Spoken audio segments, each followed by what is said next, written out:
নমস্কার সবাইকে। আজ সবাইকে। ছিল লোকনাথ আজকে বাবা ছিল তিরোধাম দিবস। লোকনাথ বাবার সে তিরোধান উপলক্ষে আমি আর দিবস। মাম্মাম চলে তাই গিয়েছিলাম আমি আর মন্দিরে। আমার যেহেতু মেয়ে আমাদের চলে বাড়ির গিয়েছিলাম পাশেই মন্দির, মন্দিরে। তাই যে কোনো যেহেতু উৎসবেই আমরা আমাদের বাড়ির সহজেই পাশেই মন্দিরে ধর্মসভা চলে যেতে মন্দির, পারি। তাই আর এখানে কোনো খুব সুন্দর করে ধার্মিক অনুষ্ঠান লোকনাথ থাকলে বাবার আমরা সেখানে অনায়াসে ডেকোরেশন চলে করা যেতে ছিল। পারি। দেখে খুবই ভালো লাগলো। এখানে আর নাট ছোট মন্দিরে করে একটি হচ্ছিল সন্ধ্যা ডেকোরেশন করা আরতি। হয়েছিল কিছুক্ষণ বাবা দাঁড়িয়ে আমরা লোকনাথের সন্ধ্যার উদ্দেশ্যে।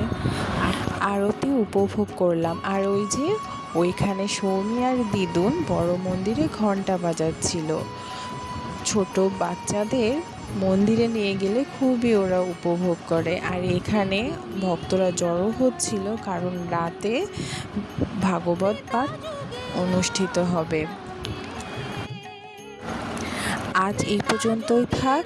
অন্য ব্লগে আবার চলে আসবো। জয় বাবা লোকনাথ।